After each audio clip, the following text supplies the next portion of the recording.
the major pain of the original loss. Because there are days, there are occasions, there are things that are going to throw you through a memory that are going to loop you. I mean, we still have them. And people say, well, when you get married, you forget about it. No, you will not. So I'm not telling you that to run out and get married because you're going to forget. That's not what it's about. That is going to be something that is going to absolutely do you a disservice.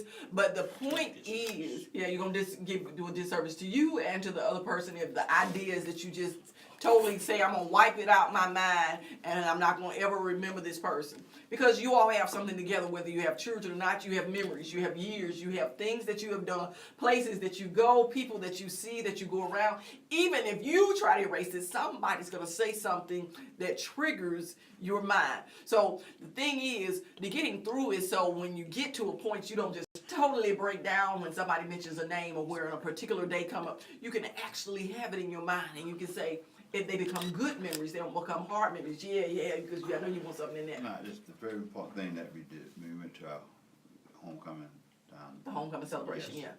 yeah. Something that I noticed and something that I think is very important, and you helped me out on this. Everybody comes to the homecoming. That's, you know what I'm saying? And then after the homecoming, you still have company, okay? But the most important part of this whole thing, I call it, help me out, visitation rights. What I mean by this is every once in a while. To scheduling people to visit you, so to check on you, to check in on you. Just don't come in that certain morning. Here we go with my little words. Just don't come in that certain morning to get something to eat or whatever, just to be nosy. You're sworn in to be seen for the ceremony, no, for the celebration. Visit, call. You know, a lot of people can't visit because a lot of them out of town, but I'm talking about the one that's in town, you know, but still the one out of town too, you still not pick up the telephone and give a call, but check in, just like you took your time off from your job or took time off from your busy schedule. To show up for the day, or for the weekend, yes, or for the celebration time frame. Keep that going on because they need that. Yeah, they need that. That's very important because that'd be a disservice because everybody come together, hug them up, always be there. Then everybody scatter out, and that's a bad thing.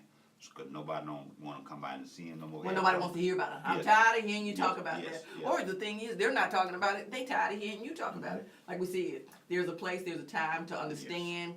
If you understand how the atmosphere is when you're walking into the place, if that person that's grieving is not bringing it up. And sometimes both people may be grieving, and you're going to have to step back and realize that you cannot both pour on each other. Oh, wow.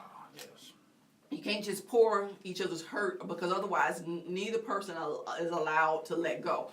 And I say that in a situation when you've been together for so long and you know you got an older sibling and you have a spouse and everybody's just pouring their hurt and their miss on each other. Nobody is really reaching the point. So be careful when you're doing that to someone to share it with somebody else besides that other person who's grieving with you at the same time.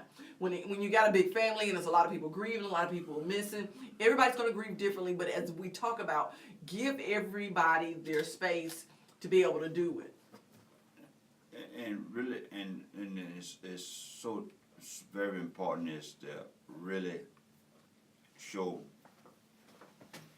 affection for this person. When I mean show affection for the person, everybody, this and this, show affection. Just be there. Show your affection. Just be there. If you don't do them, just come to the house, knock on the door, ring the doorbell. I just come and check on you, see how you doing.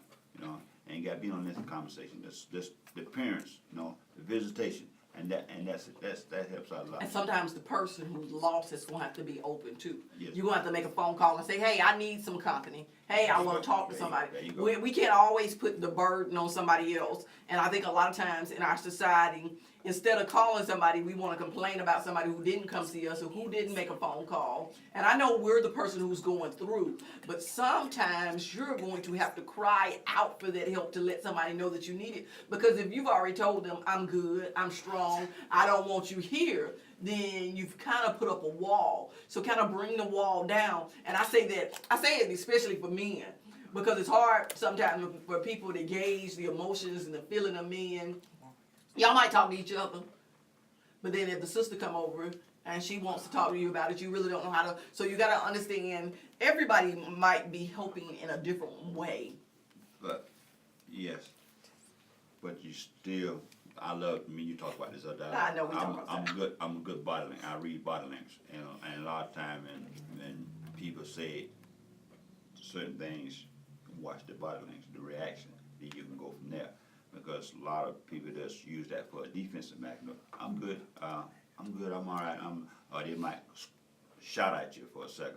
But take your time and just don't look at the verbal words that come out of their mouth. Look at the emotion behind what they're saying. Yeah, some of it's the mask they put Yes. on. So if you can get through that, then everything will be just fine. Just try to just you know.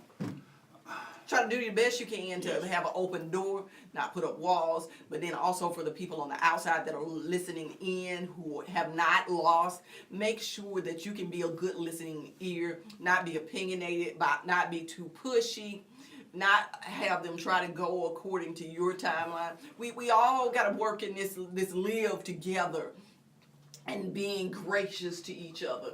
Knowing, and that's the key, being gracious to each other. So we got to have that give and that being and that take. And through our journey over, we're in our grace year. We're entering our 5, and I say we're in our grace. And grace because we've been through a tug of war. We've been pulling, Yes. we've been pulling back and forth. And that's just in any marriage, but of course with the extra nuances that we have of both being widows. And that's a whole nother voice and talk we can talk about saying I do again as 2 widows.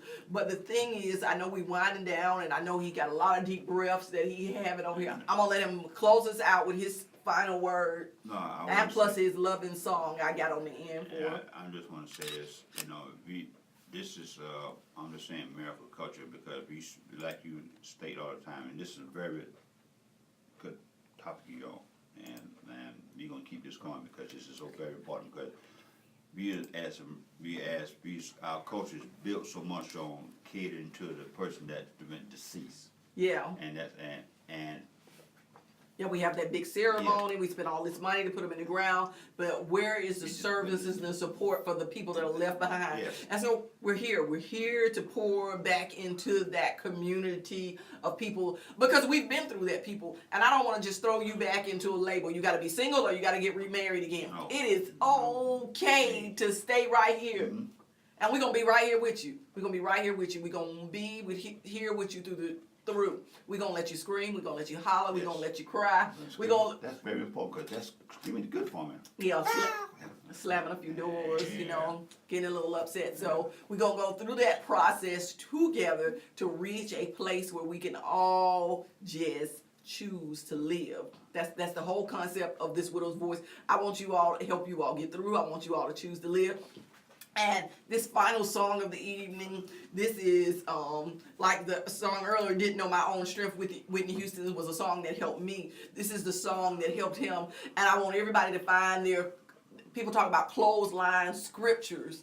I want you to find your clothesline scripture that you can hang it on so you can live. But I want you to find your clothesline song. So if you got to play it every day till you have to find it in different versions through a different artist, do whatever you need to do. And I love the one I got.